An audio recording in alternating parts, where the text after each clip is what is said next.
Good afternoon, and welcome to our Way Off Broadway group's reading of 3 plays this afternoon.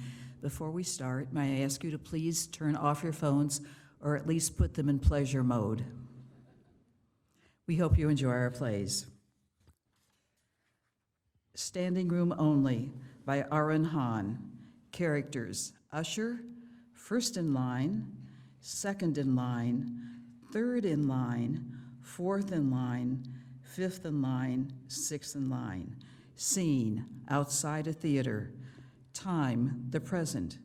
A line of people waiting. An usher stands at the head of the line wearing a headset.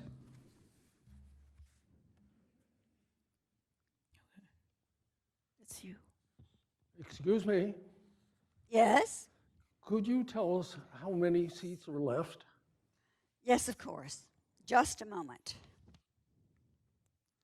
Can I get a count on how many seats are left, please? Thank you. There are no seats left. No seats? No seats. No seats? I wanted a seat. I'm quite sorry. It's standing room only. Oh, for God's sake. How long is it? I'm sorry? How long is the show? Quite long. Can't you give us an exact running time? Just a moment. Yes, can I get an exact running time, please? Thank you. It changes. It changes. Yes, from performance to performance. Why does it change? Yes, why? Why does it change? Well, it depends, on a variety of factors, each of which, you see, affect the overall duration. You don't know why? Well, not really, no. Couldn't you ask someone? Just a moment. Yes, some people here would like to know why the running time changes. Well, I told them that. Yes, I see. Thank you. No one knows. What do you mean, no one knows? Well, the question raises too many metaphysical, not to say practical considerations to be able to give a concrete, that is to say, definitive answer. Couldn't you just give us some idea? Well, it's quite long. How do you know it's quite long? You just said nobody knows the answer. Well, I'm basing my supposition on my considerable years as an usher. How long have you been an usher? Oh, a considerable amount of time. Go on, a second. It's chilly.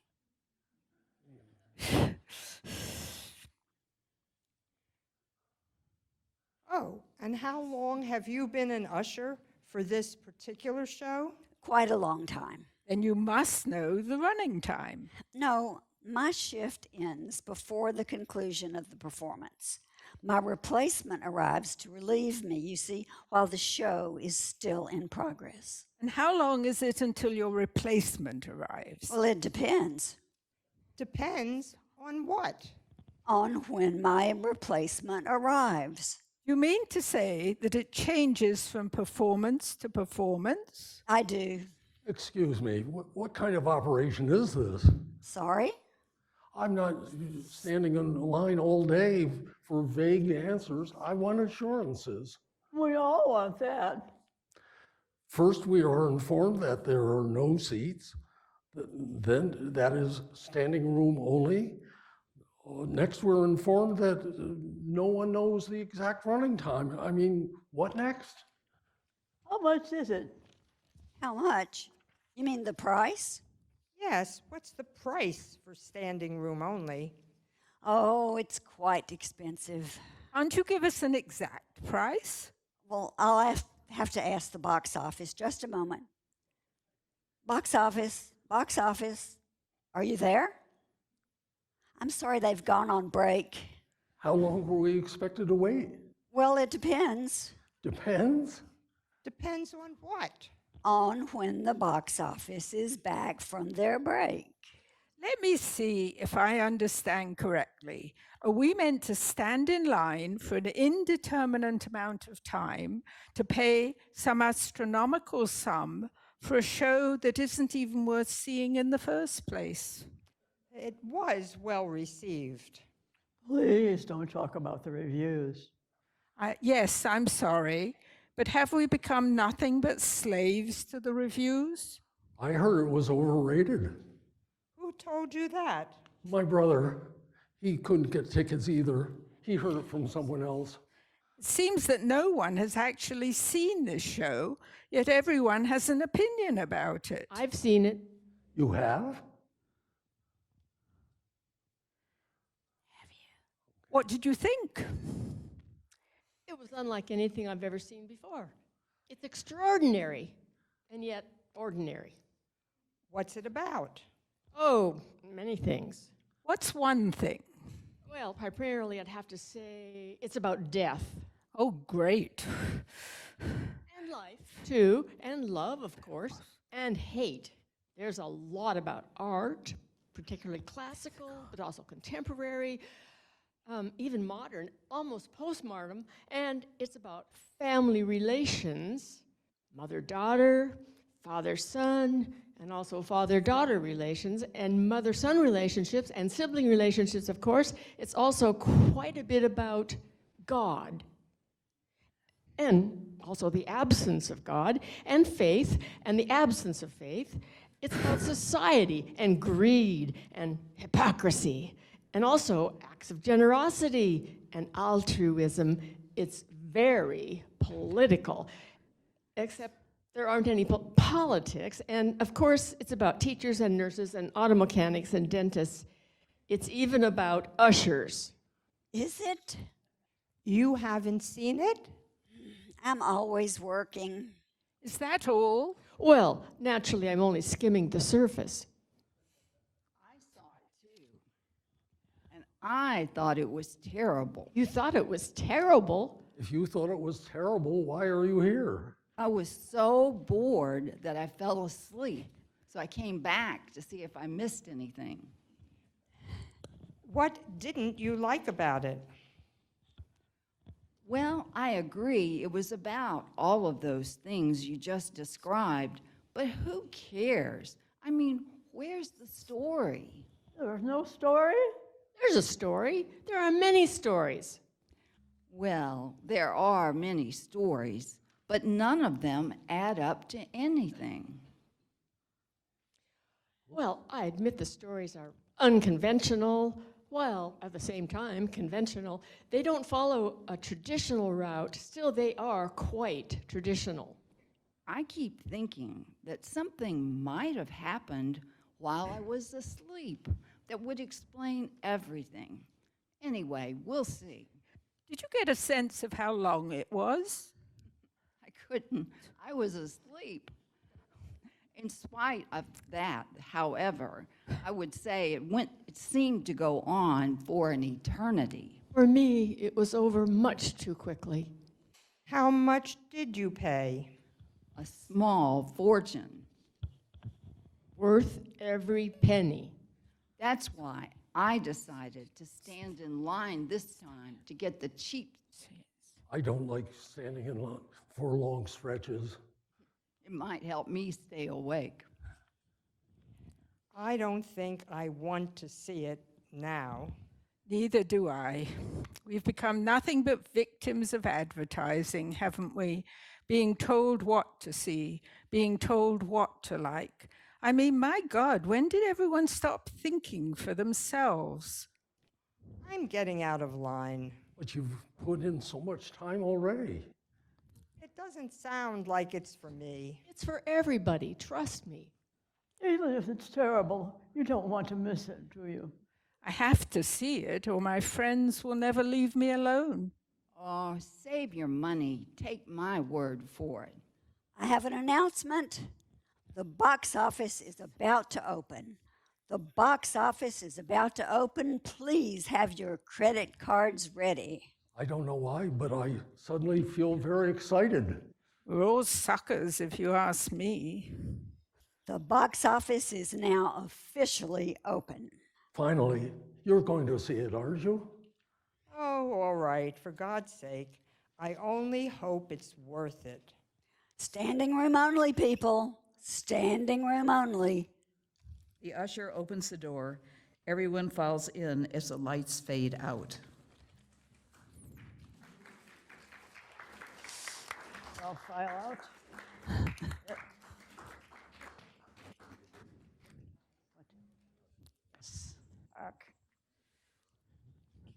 The curtain is closed. You can't see the mic change. There you go. We're fast.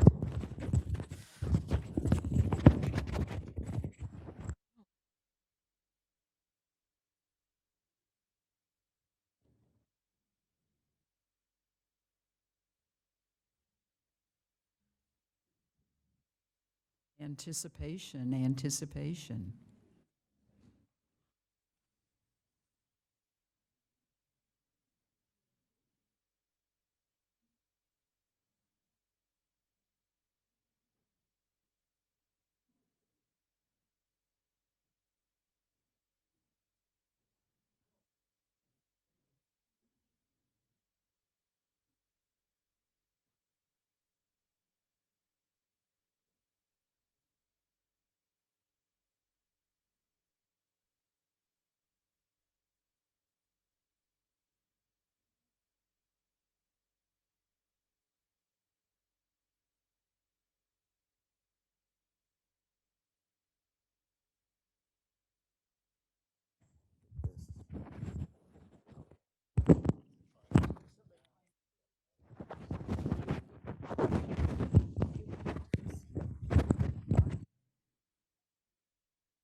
Curtain.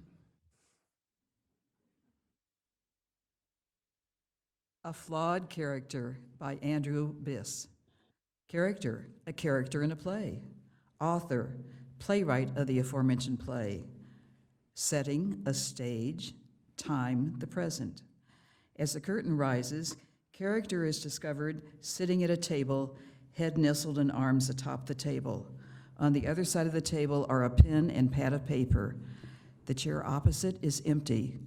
Presently, author enters and sits down in the empty chair.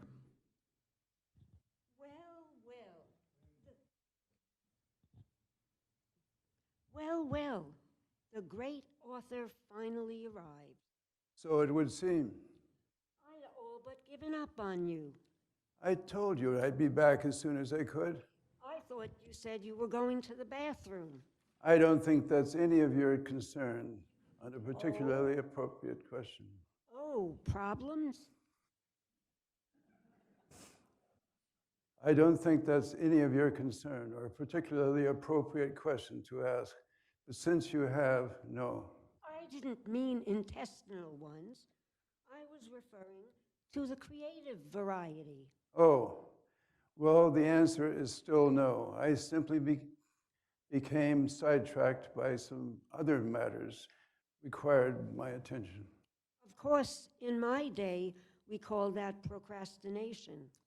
What do you mean, in my day? You don't have a day. I just made you up. You're a character I created for my play, that's all. All right, all right. Scratch that. Forget I said it. You didn't say it. Until I write it, you haven't said it. Oh, excuse me.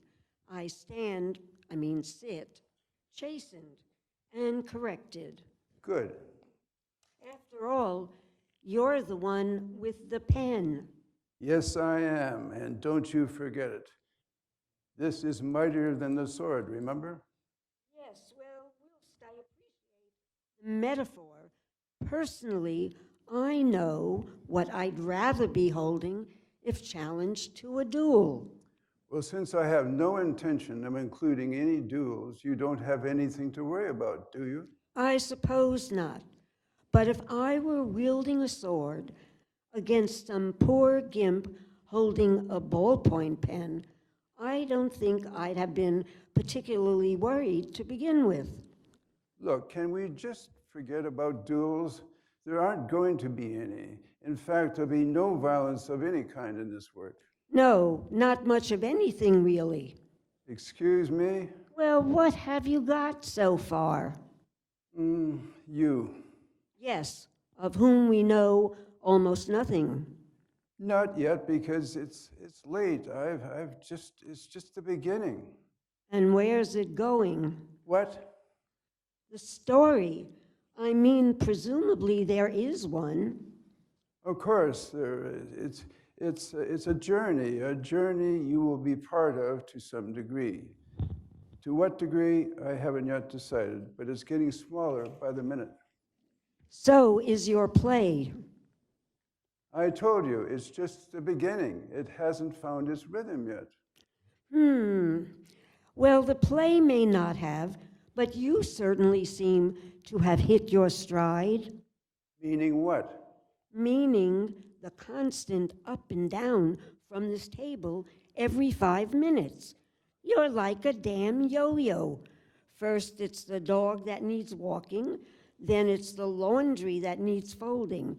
Then it's the sound of some god-awful soap opera I can hear blaring from the next room. Then it's some uncontrollable urge to dust the mini blinds. It's never ending.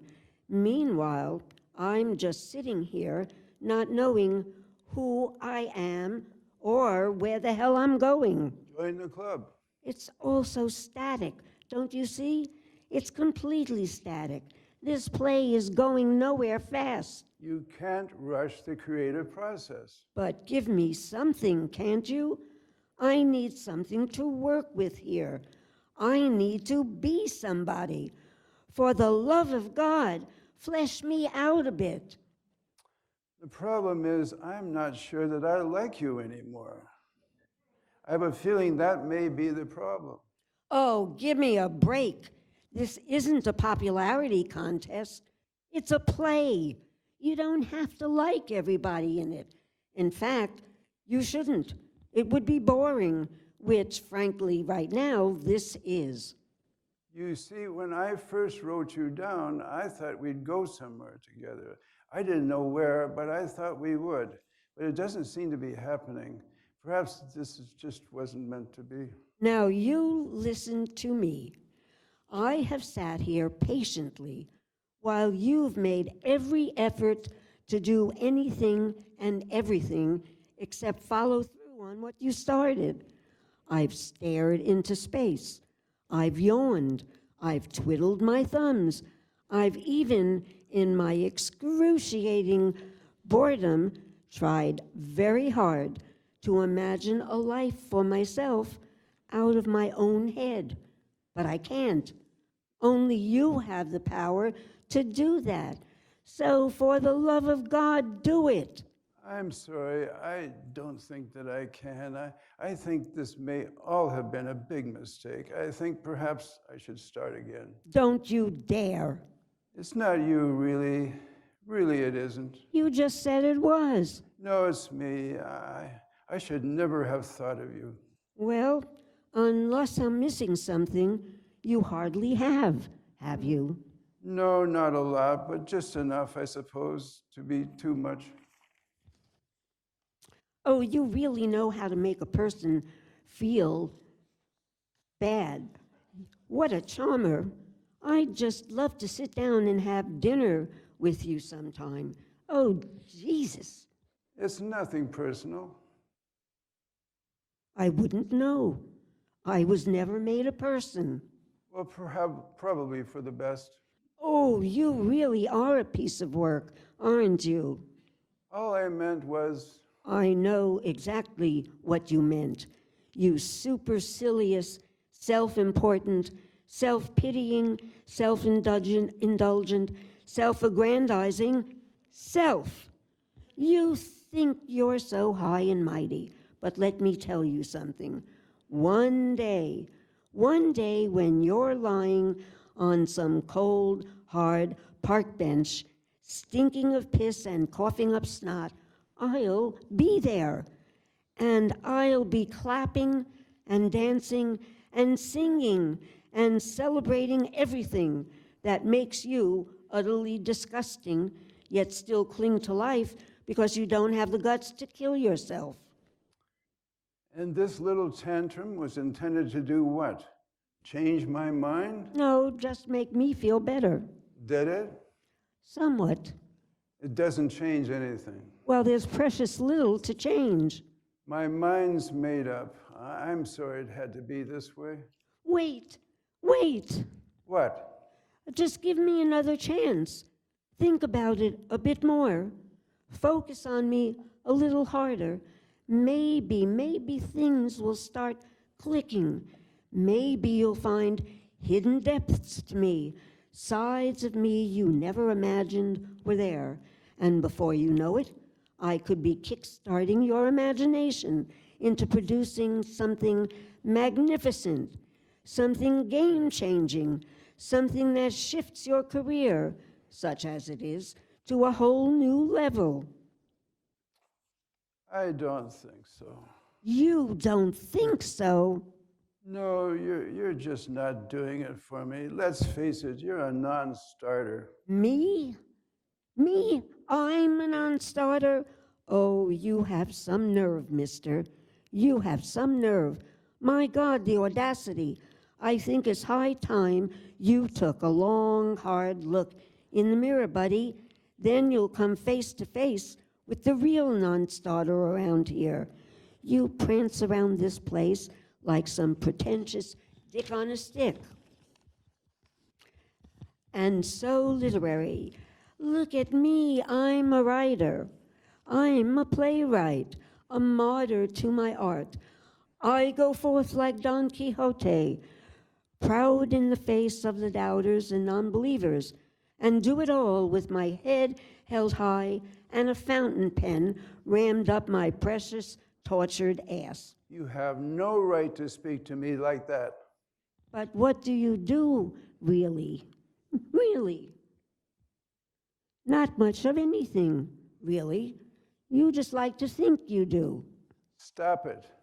Because it makes you feel important. It makes you feel like you matter. I said stop it. But guess what? Newsflash, you don't. Enough. Hate to break it to you, buddy, but you ain't curing cancer here. I'm warning you. Hell, you're not even writing a lousy play. All right, that's it. This is the end. What? I refuse to be spoken to like that by someone who I personally brought into being. You know, for a second there, you sounded just like my father. You don't have a father. You don't even have a backstory. I was pretending. In fact, I've decided to make you an orphan.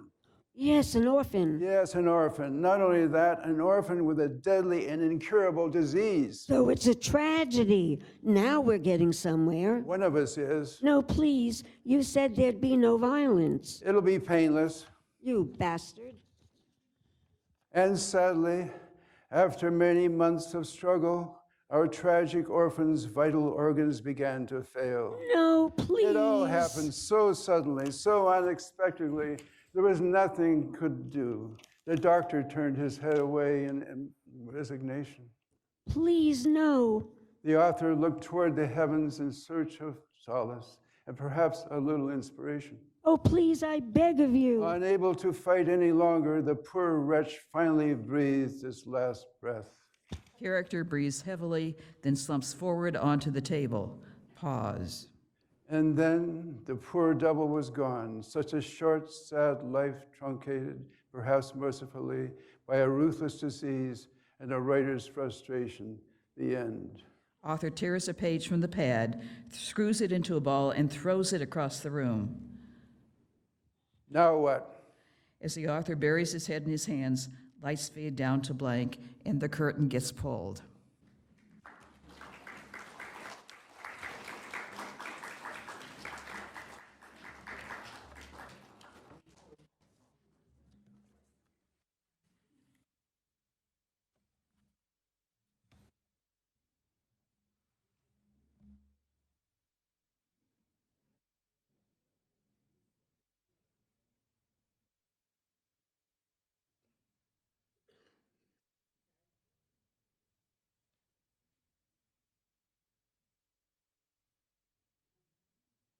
Now our star, the mayor.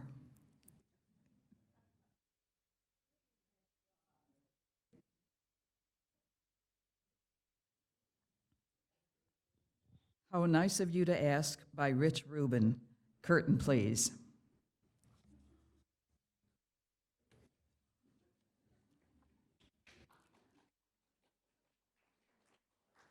Lights up on Alan, a somewhat nerdy man, seated on one of two chairs at a small dining room table.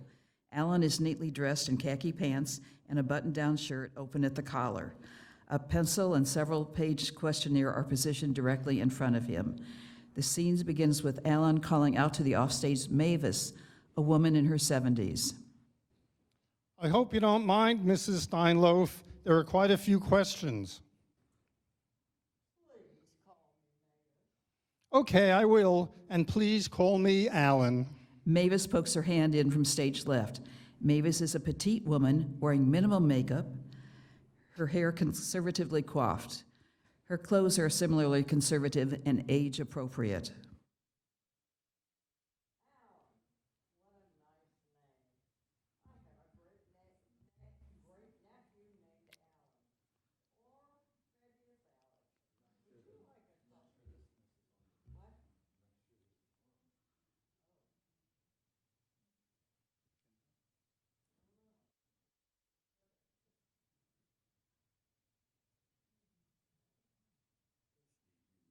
Read it.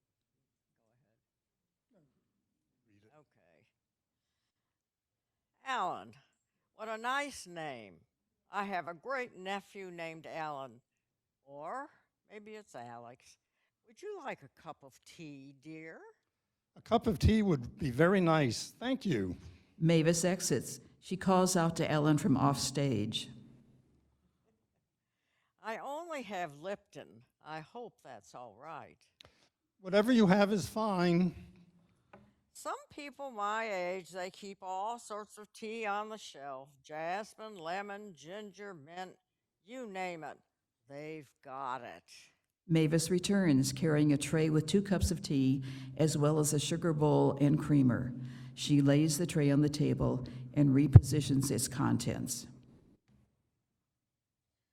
To me, all that variety, it's crazy. I mean, why make it complicated when you can just keep it simple? Makes no sense.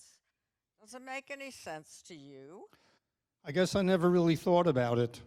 Mavis hands Alan his cup of tea. Thank you. So, what were you just saying about questions? This survey, Mavis, it has quite a few questions. I hope that's okay. Oh, sure, it's okay. Just remind me, what kind of survey did you say this was? It's what I mentioned on the phone. On the phone? When I called you yesterday, remember? Of course I remember. You're the nice man who called about my freezer, right? No, that must have been some other nice man. That wasn't you? You mean you didn't come over to talk about refrigerators? No, sorry, not refrigerators. That's too bad, because the stories I could tell you about mine, you wouldn't believe half of them. Once it got so cold in there, my tangerine... Sorry to interrupt, but my survey, it's about something else. It's not about my old Amana? No, it's about sex. Sex? That's right. It's a sex survey. It's a survey that asks questions about sex. Oh my, a survey about sex. What'll they think of next? So tell me, you make a nice living doing this? I don't, not really, but Professor Carney does, sort of. But he's been doing this a long time. Me, I'm just starting out. I joined the team just a month ago. The team? You know, the research team.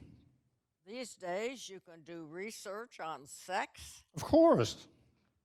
And they don't arrest you? No, it's perfectly legal. I'm interviewing lots of people, lots of your neighbors, right here in this very building, this very floor. Really?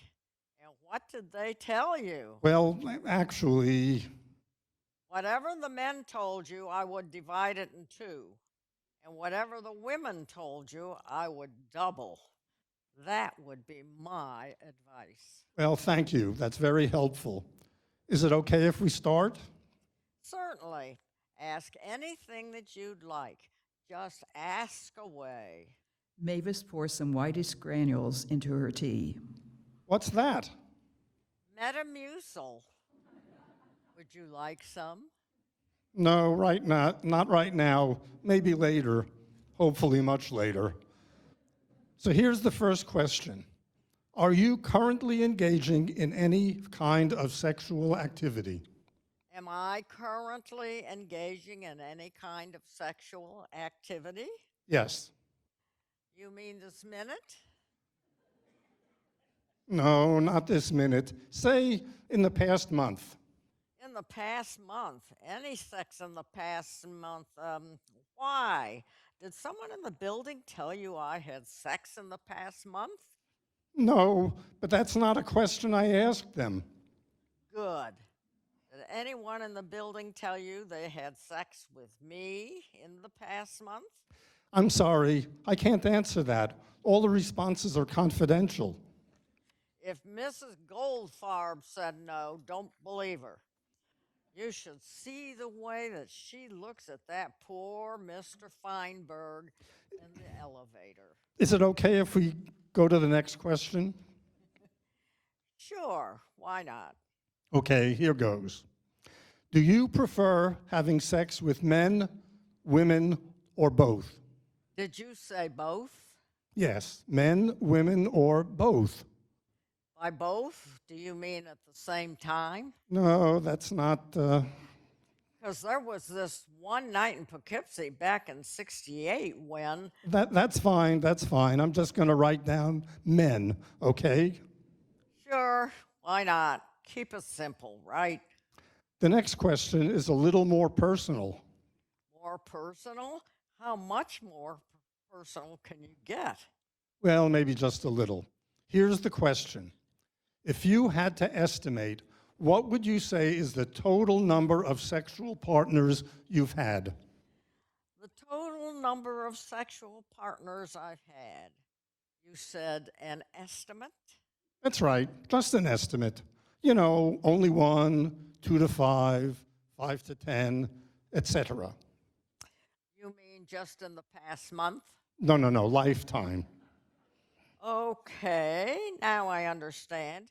You want a lifetime estimate. Yes. All right, let me see. But understand, this is only a rough guess. That's all I need. 246. What? Or 247. Depending upon how you count the night in Poughkeepsie. 246? Or 7. 247? You sound surprised. No, Tell me the truth. You thought it'd be less or more? it's not my place to venture a guess. Oh, come on. Don't you always make a little bet with yourself beforehand? I know I would. No, that's not the way it works. No? No, I'm a professional. I see. You're a professional. What kind of professional? A sex professional? No, yes, no, I mean, Admit it. You are a sex professional. except that's not the terminology we usually use. You ask other people what they like to do in the bedroom, right? Well, yes. And you get paid for what you do, right? Well, of course. And you even get, a little extra zing from your work sometime, right? Well, I wouldn't exactly call it that. So face it, you're a sex professional. That's not the way I think of it. Look, when you do your income tax in April and they ask you what you do for a living, what are you going to write down? Well, I hadn't really thought about. Trust me, the one thing you should never do is lie to the government. Just tell them the truth and write down sex professional. No, I don't think I'm going to do that. Why? You think it's something to be ashamed of? No, it's not that. You know who else was a sex professional? I don't mean recently, of course, but years ago, before approaching maturity. No. Who? Me. That's who. Penthouse at the plaza. Nice view of the park. Cadillac. Clientele. You were a sex professional? What? You thought I'm the sort of person who'd have sex with hundreds of men and not get paid for it? Just what kind of girl do you think I am? Well, Except I told you before, it wasn't exactly true. It wasn't? No, I didn't have sex with 246 men. You didn't? No, it was 246. It was 546. 546? That's right, 546. If we're only talking of men. But why? Because I didn't want you to get the wrong impression of me. But let me tell you something. Those 546 men, I can still remember the names of each and every one of them. You can? Tell you the truth, it's not all that hard. Most of them were named John. But gosh, I guess I'm still a little surprised. Why? Can't you remember the names of all the people you've had sex with? Well, yes, but that's only been 4 people. So what are you saying? Because I'm approaching maturity, I can't remember the name of 546 men? Plus that lady in Poughkeepsie. No, that's not what I'm saying. You sure it's only been 4, Alan? Well, yes, but What's the matter? You don't get out much. no, Tell me the truth. What's your favorite position? huh? Have you ever tried the inverted goldfish? What? If you'd like, I could take you through it, but you'd probably have to do some stretching. No. You know something? I think my time's just about up. Alan starts to gather his papers. That's it. That was only a couple of questions. What kind of survey was that? Well, sometimes we just do the abbreviated version. The abbreviated version. That doesn't sound very professional. When people came to me, I never gave them the abbreviated version. Alan stands up, papers in hands, and starts walking toward the exit. Thank you, Mrs. Steinloff. Mavis. All right, Mavis, thank you, but I think I need to go and interview some other people in the building. All right, but just remember, when it comes to Mrs. Goldfarb, don't believe a word that she says. The woman's a total slut.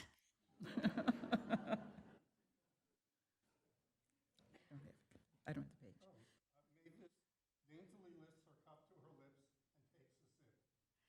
I wonder if he would have stayed longer if I had offered him coffee.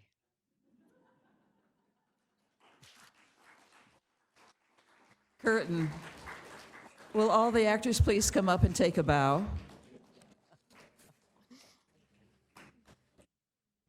Okay. Now what do we do? Oh. Oh.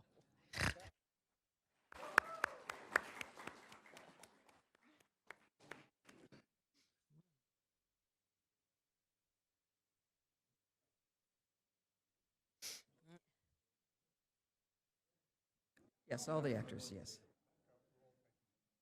Hmm? I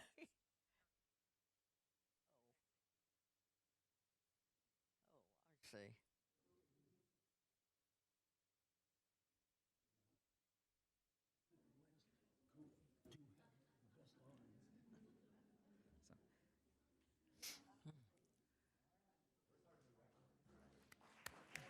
Oh.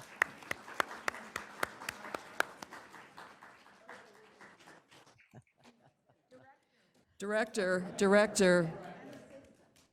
and assistant. Thank you all for coming. Turn your